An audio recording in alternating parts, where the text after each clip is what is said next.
لله رب العالمين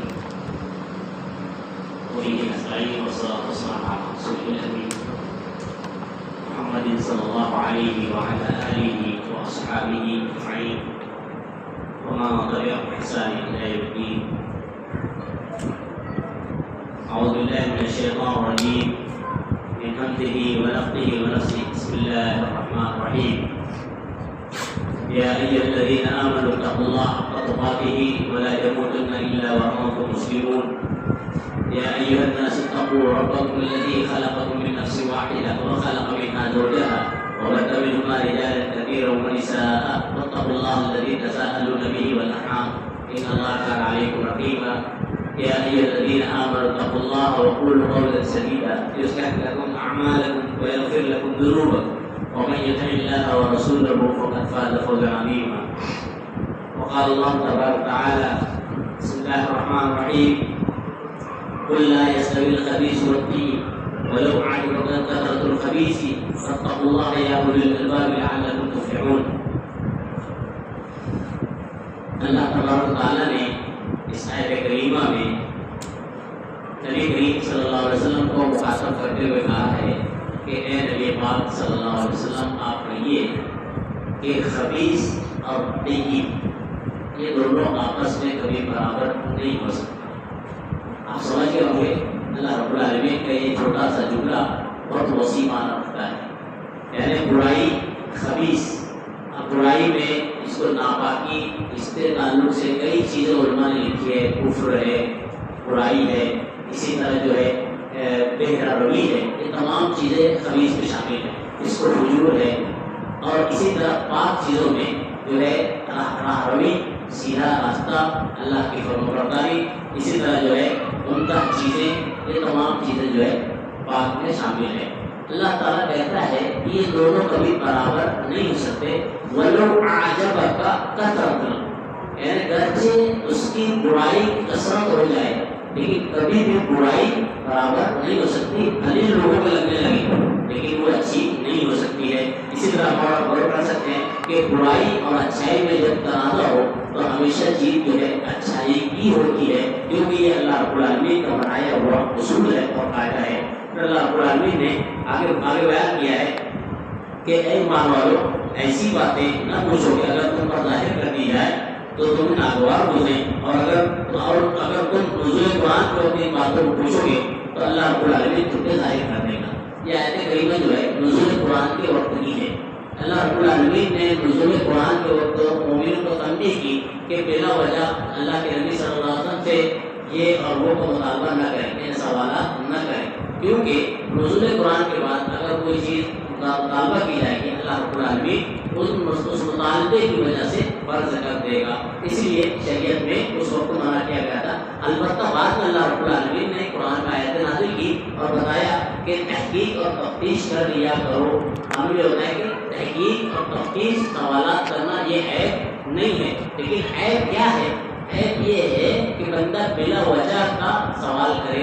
اس کو اللہ رب العالمین پسند نہیں کرتا ہے. جیسے کہ ایک حدیث آتی ہے، حضرت ابو ہریرہ رضی اللہ عنہ حدیث سے بیان کرتے ہیں کہ نبی کریم صلی اللہ علیہ وسلم نے فرمایا ان اللہ یحب لکم ثلاثا ویبغض لکم ثلاثا. اللہ رب العالمین تین چیزیں تمہاری پسند کرتا ہے اور تین چیزیں تمہاری اللہ رب العالمین کو ناپسند ہوتی ہے.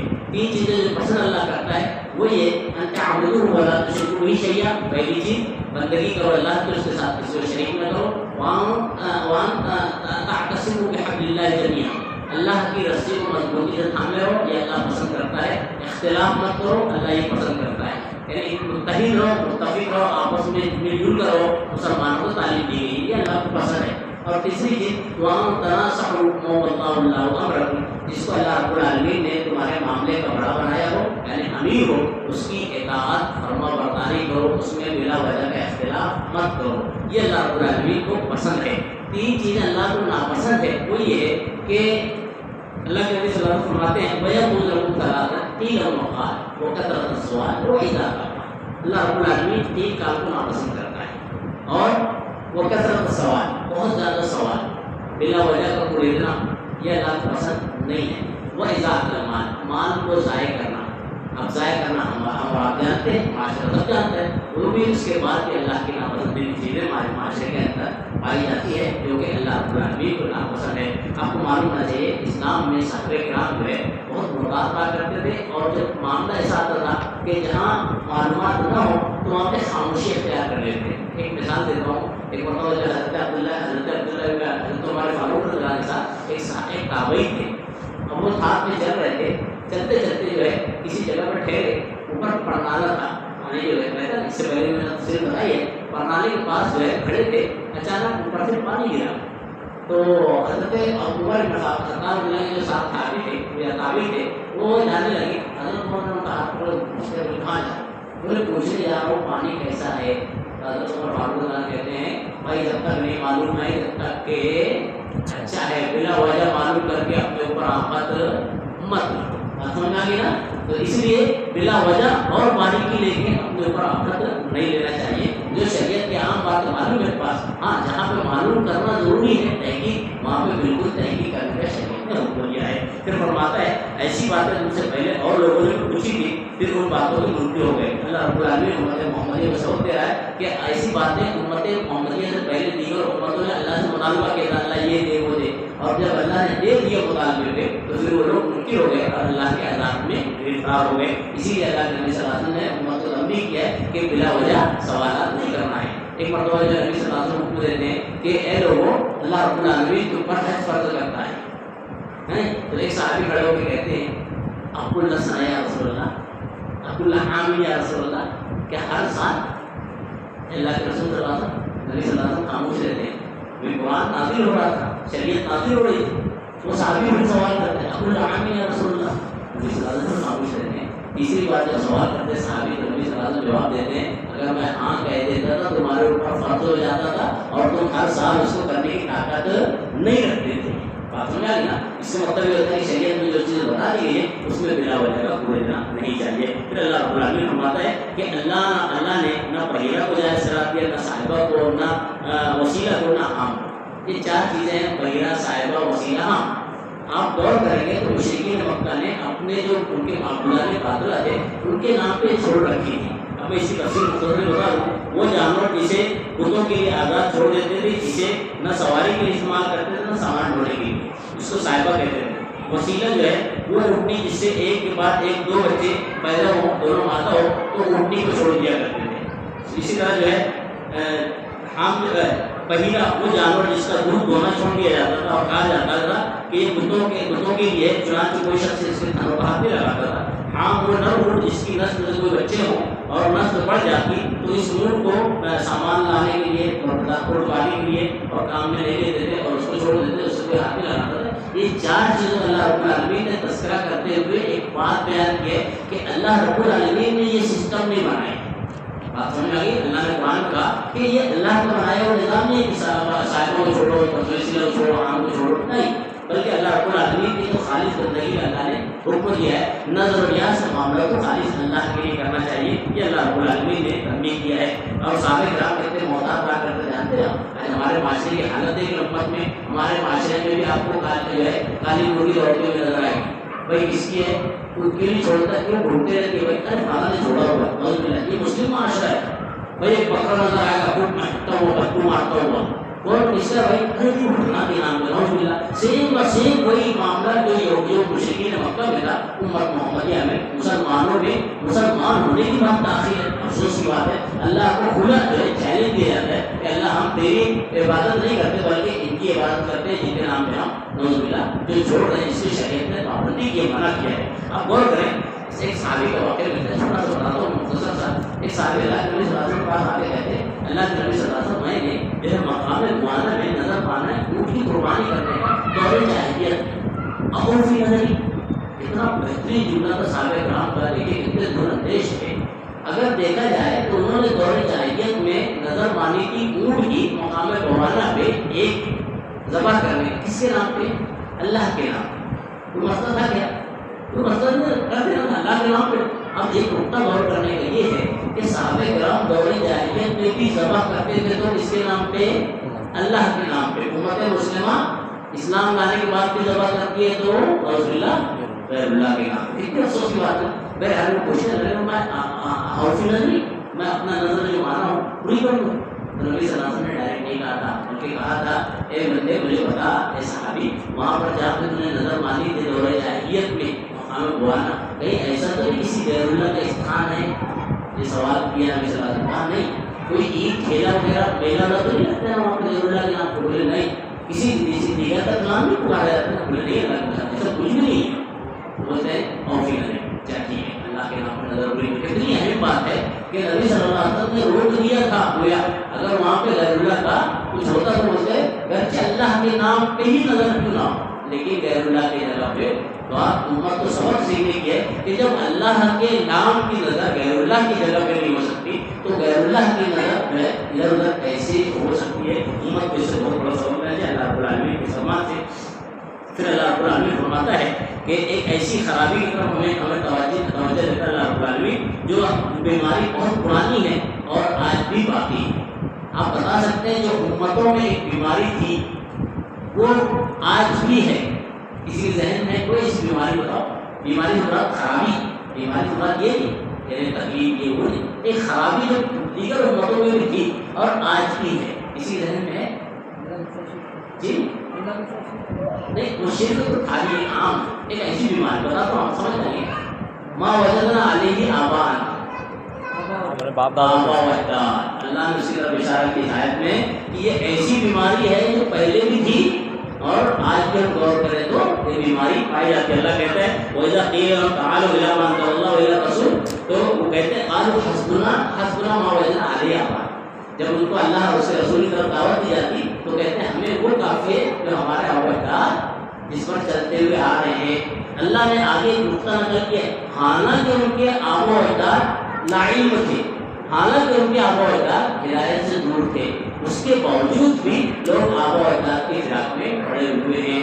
اور اللہ نے دوسری جگہ نقل کیا ہے کہ جواب دیتے تھے ہم اپنے آبا اجداد کو مانتے ہیں اور کیا کہتے ہیں ہمارے آبا اجداد کیا لاعلم تھے، کیا ان کو عقل نہیں تھی. اللہ نے دوسری جگہ پہ نقل کیا ہوا ہے. معلوم یہ ہوتا ہے کہ ایسی بیماری اور خرابی ہے جو پرانی امتوں سے چلتی آ رہی ہے اور آج بھی ہمارے معاشرے میں پائی جاتی ہے. اگر کسی کو کہیں کہ بھائی شریعت میں یہ بتایا گیا تو بولتے نہیں ٹھیک ہے میرے والدین سے آتا ہوا آ رہا ہے بس ہم کریں گے. میرے بابا دادا پردادا کرتے تھے غلط کرتے تھے، لیکن اللہ رب العالمین یہاں تعلیم دیتا ہے کہ انہیں ایسا نہیں کرنا چاہیے. پھر موت سے قبل ایک اٹھتا ترکیب اللہ رب العالمین آگے بیان کرتا ہے. یعنی اللہ کہتا ہے موت سے قبل اگر کسی کو موت آ رہی ہے، خاص طور سے کئی گھر سے دور ہے یا سفر میں اور اچانک ایسی کنڈیشن میں آ گئی، ایسی بیماری میں کہ اب اس سے افاقہ اس کو مشکل لگتا ہے، تو اللہ رب العالمین کہتا ہے ایسے موقع پر کوئی چیز کی وصیت کرنا ہے تو کسی دو مسلمان کو گواہ بنا کے وصیت کر لے. اور اگر سفر میں ہے اور مسلمان نہیں مل رہے تو دو غیر مسلم کو، چار غیر مسلم کو بھی گواہ بنا لے اور وصیت کر دے. یعنی اللہ رب العالمین نے گنجائش رکھی ہے. لیکن بات جو ہے اللہ نے ایک تو مسلمانوں کی کہی تو عادل کی کہی ہے اور اگر جو دیگر بھی کہی ہے ان کو بھی جو ہے کہا ہے کہ وہ ایسے ہو جو سچی ہوں. معلوم یہ ہوتا ہے اگر اس میں کوئی جھوٹ کہتا ہے تو پھر سے جو ہے تو بات استغفار کرتے ہوئے اس کو اور کہا جائے گا، دوسرے دو گواہ بنائے جائیں گے. پھر فرماتا ہے اللہ جس روز تمام پیغمبروں کو جمع کرے گا پھر ارشاد فرمائے گا تم کو کیا جواب ملا تھا. قوم کہے گی، عرض کریں گے ہمیں کچھ خبر نہیں تو تم ہی علام الغیوب ہے. یہ اللہ رب العالمین نے ایک نقشہ کھینچا قیامت کا منظر. اللہ رب العالمین قیامت میں نبیوں سے پوچھے گا کہ جو ہے تمہاری قوم نے کیا کیا تمہارے ساتھ، تو نبی جواب دیں گے وہاں پہ اللہ نہیں معلوم. آپ غور کریں انبیاء کے ساتھ قوموں نے ستایا، مارا، قتل کرنے کی کوشش کی اور قتل بھی کیا اور انبیاء جانتے تھے کہ ہمارے نبیوں نے ایسے ہمارے ساتھ کیا ہے. وہاں پر اس وقت کیا ہے جب لاعلم یعنی علم کی نفی کریں گے تو کیوں کریں معلوم ہے. جیسا کہ روایت میں ملتا ہے اللہ رب العالمین کے جلال، ہیبت، خوف، عظمت سے اور اسی طرح جو اللہ رب العالمین کے جب ڈر نہ رہے گا محشر کے حوالات دیکھ لیں گے یا اسی طرح جو ہے وہ کہیں گے کہ ہم لوگ جب گزر گئے ہوں گے کہ پروردگار کی بات میں ہوا تو اس کا ہم کو علم نہیں ہے. یہ تین کنڈیشن میں جو ہے انبیاء جو ہے اللہ رب العالمین سے علم نہیں کریں گے، ہمیں نہیں معلوم ہے. پھر فرماتا ہے جب اللہ تعالیٰ ارشاد فرمائے گا اے عیسی ابن مریم میرا انعام یاد کرو جو تم پر اور تمہاری والدہ پر ہوا جب میں تم کو روح القدس سے تائید کی. ایک بڑے واقعے کی تفصیل اللہ نے مختصر سے بیان کی. جب حضرت مریم علیہ السلام کی ولادت کے فتح سے حضرت عیسیٰ علیہ السلام کی ولادت ہوئی اس وقت جو ہے لوگوں نے شکوک اور شبہات ظاہر کیے. اللہ نے حضرت جبریل علیہ السلام کو ذریعے بھیج وہ مہد میں جو ہے اٹھا کر اللہ رب العالمین نے جھولے بلوایا تھا. اللہ رب العالمین اسی طرح اشارہ دے رہا ہے اور اسی طرح جو ہے بڑی عمر میں بھی پہلوایا. پھر اور نعمتوں ذکر کرتا ہے کتاب حکمت کی باتیں ہوئی تورات کے انجیل کے علم ملا. پھر تم میرے حکم سے گارے سے ایک شکل بنا کر پرندے کو اڑا دیتے تھے. اللہ رب العالمین کا ہے مادر ذات کو جو ہے اندھے کو آپ بینائی عطا کر دیتے تھے. مردے کو کہتے تھے اڑ جائے تو اللہ کے حکم سے اڑ جاتا تھا. اللہ نے حضرت عیسیٰ علیہ السلام کو جو ہے نعمتیں جو دی تھی اس کی طرف اللہ نے اشارہ کیا کہ یہ سب میں نے تمہیں نعمتیں دی تھی. لیکن آپ غور کریں اللہ نے جو نعمتیں تذکرہ کی ہیں خاص طور سے مردے کو اٹھانا یا اسی طرح مادر ذات اندھے کو جو ہے بینا کر دینا, اللہ نے اس کے آگے کہا ہے بے اذنی, یعنی میرے حکم سے یہ جو کرتے تھے کس سے کرتے تھے, خود ان کے اندر پاور نہیں تھی. اشارہ ملتا ہے کہ نبیوں میں بتاتے خود کوئی پاور نہیں ہوتے, جب اللہ رب العالمین کا حکم ہوتا ہے تو وہ اپنا بولتے ہیں اظہار کرتے ہیں. پھر آپ کو معلوم ہونا چاہیے اللہ رب العالمین نے نبیوں کو موضوع دیا تھا اپنے وقت اور حالات کی مناسبت سے دیے تھے. اب غور کریں حضرت موسیٰ علیہ السلام کے دور میں جادو کا دور تھا, بہت زیادہ جادو ہوتا تھا. اللہ رب العالمین نے اسی لیے حضرت موسیٰ علیہ السلام کو عصا کیا تھا. کیا دیا تھا؟ موسیٰ جب بھی ضرورت پڑے عصا استعمال کر لینا. یہ عصا جو ہے کبھی سانپ بن جا ہے, یہ ایسا کبھی راستہ بن جا ہے. یہ اللہ رب العالمین کے دور موسیٰ. پھر اللہ رب العالمین نے حضرت عیسیٰ علیہ السلام کے دور کریں کہ اس وقت جو ہے نا علم کی بڑا ماہر تھا, بڑا مشہور ہو گیا تھا. یعنی اطباء ڈاکٹرس بڑے مشہور تھے اور لوگ ایک سے ہنر دکھاتے تھے ڈاکٹر.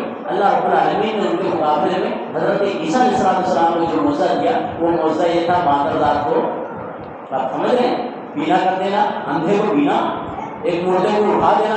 اللہ رب العالمین یہ چیلنج پیش کرتا ہے کہ اگر تمہارے اندر طاقت ہے, اطباء لوگ اگر طاقت ہے تو چلو یہ کرو جو میرا نبی حضرت عیسیٰ ابن مریم کر رہا ہے. پھر اسی طرح جناب محمد رسول اللہ صلی اللہ علیہ وسلم کے دور میں عربی ادب کو بڑا بول مارا تھا, اپنے آپ کو بڑے ماہر کہتے تھے. خاص طور سے فرزدہ وغیرہ جو شاعر تھے نا تو بہت ماہر, دنیا میں اور کوئی ان کا عربی جاننے والے نہیں. اللہ رب العالمین نے اپنا کلام قرآن مجید ان کے درمیان اتار دیا اور پھر یہ بے بس ہو گئے. وہ اللہ رب العالمین نے انبیاء کو جو معجزات دیے موقع اور نزاکت کے حساب سے اللہ نے دیا. اور لیکن یہ اللہ کی رحمت ہی کہیے کہ آج ہم امت محمدی کے حالات کو دیکھیں. جناب محمد رسول اللہ صلی اللہ علیہ وسلم کی شان میں کتنی گستاخی کیے ہوئے. آئے دن آپ دیکھیں قوالیوں کے ذریعے سے گستاخی, یہاں سے گستاخی وہاں سے. آپ نے جملہ سنا ہے کبھی؟ آپ غور کریں, وہی جو عرش پر مستوی کا خدا بن کر اتر پڑا ہے نعوذ باللہ مدینے میں مصطفیٰ بن کر, یہ چھوٹا جملہ نہیں ہے. آپ اس کو اگر غور کریں تو یہ بہت خطرناک بدعقیدے پر مشتمل جملہ ہے کہ لوگ یہ بتانا چاہتے ہیں اللہ کا نعوذ باللہ ایک حصہ سے نبی صلی اللہ علیہ وسلم اور دنیا میں وہی اللہ ہی نعوذ باللہ ہوتا ہے. بات سمجھ رہے ہیں؟ تو یہ چیز جناب محمد رسول اللہ نے سختی سے منع کی تھی. اور غور کیجیے امت کا یہ حال اب ہے. اگر حضرت عیسیٰ علیہ السلام کو جو معجزہ دیا گیا تھا اگر وہ جناب محمد رسول اللہ کو دیا جاتا, اللہ کی حکمت دیکھیے اتنی پوشیدہ اس کے اندر, اگر وہ معجزہ اللہ کے نبی صلی اللہ علیہ وسلم کو ملتا تو امت کہاں سے کہاں چلی جاتی تھی. لیکن اللہ رب العالمین دیکھیے اللہ کا یہ جو ہے شان ہے معجزہ اللہ رب العالمین نے ایک اپنی حکمت کے تحت اور قدرت کے تحت اپنے وقت میں انبیاء کو اپنے وقت کے اعتبار سے دیا ہے. پھر اللہ رب العالمین فرماتا ہے حضرت عیسیٰ علیہ السلام کے حوالے میں کہا اے سیدنا مریم کیا آپ رب سے ایسا کر سکتے ہیں, آپ اپنے رب سے یہ کر سکتے ہیں کہ ہمارے لیے مائدہ دسترخوان آسمان سے اتار کرے. حضرت عیسیٰ علیہ السلام نے جب قوم کا یہ مطالبہ سنا تو کیا کہا معلوم, اتقوا اللہ, اے میری قوم کے لوگوں اللہ سے ڈرو, ایسا مطالبہ مت کرو. کیوں معلوم, آپ کو ایک اصول بتا دیتا ہوں, معلوم ہونا چاہیے.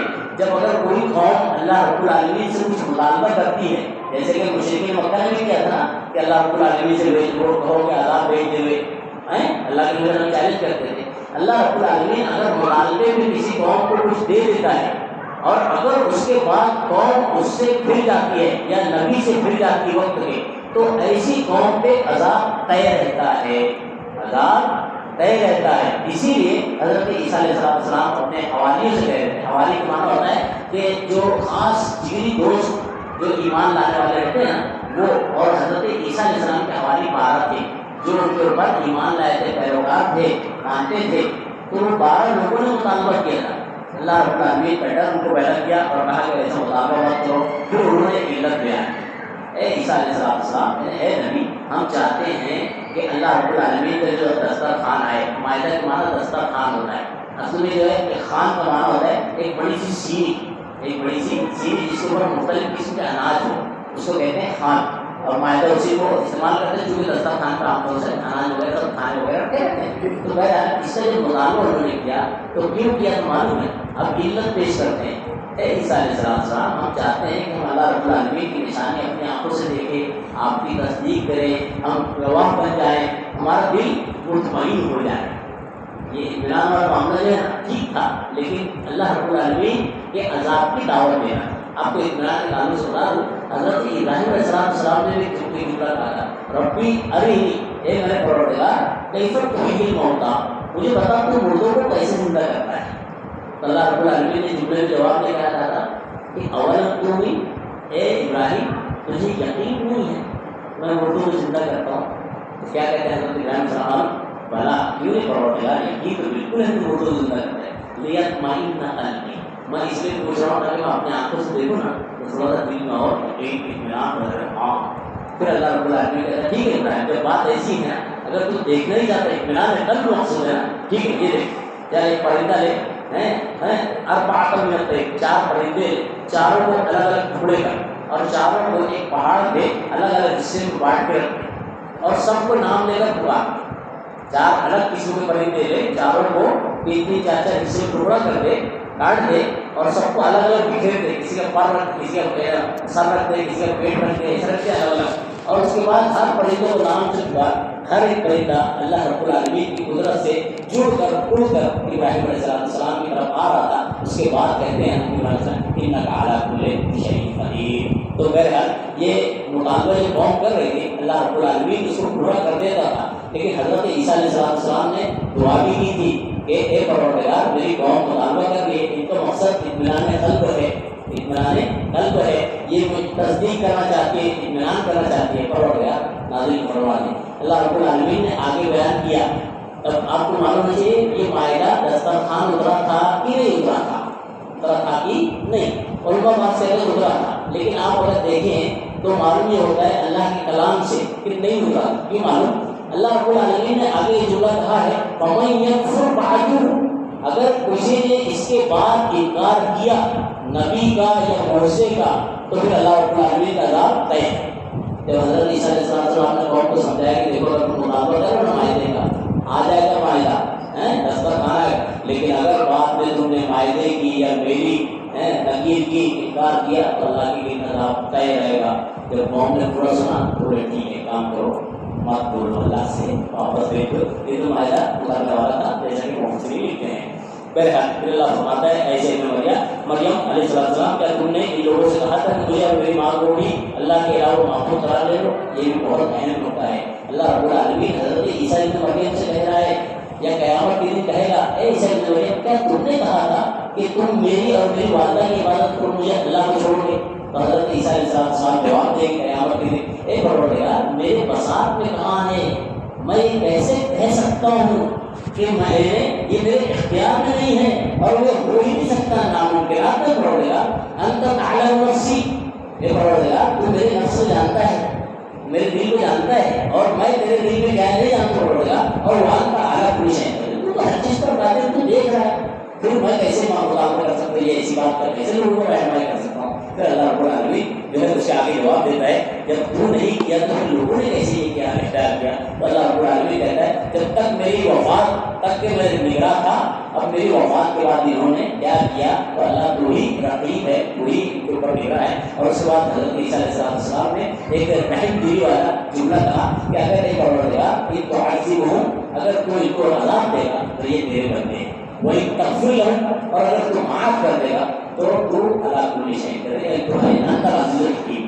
تو جو ہے عزیز ہے یعنی زبردست ہے اور حکمت والا ہے. بہرحال لیکن اللہ رب العالمین نے آگے جو جملہ بیان کیا ہے اس سے معلوم ہوتا ہے کہ اللہ رب العالمین کھلے شرک میں پڑے ہوئے بغیر توبہ کے لوگوں کو معاف نہیں کرتا ہے. کیوں معلوم؟ اللہ کہتا ہے جس نے تصدیق کی، آگے کیا کہتا ہے؟ جس نے تصدیق کی یعنی اللہ کے احکامات کی، وقت کے رسول کی، اور ہمارے لیے امت محمد کے لیے جناب محمد رسول اللہ صلی اللہ علیہ وسلم تصدیق ضروری ہے. جس نے تصدیق کی اللہ رسول کی وہی وہ لوگ ہوں گے جو جنت میں ہوں گے جس کے نیچے سے نہریں جاری ہوں گی، ایسے باغات ہوں گے جس کے نیچے سے نہریں جاری ہوں گے. اور وہ اس میں ہمیشہ ہمیں رہے گی۔ پھر اللہ رب العالمین نے یہاں پر سورہ کا خاتمہ کیا ہے اور سورہ انعام شروع ہوتی ہے۔ سورہ انعام میں اللہ رب العالمین نے بہت اہم باتیں بیان کی، ابتدا الحمدللہ رب العالمین سے کی۔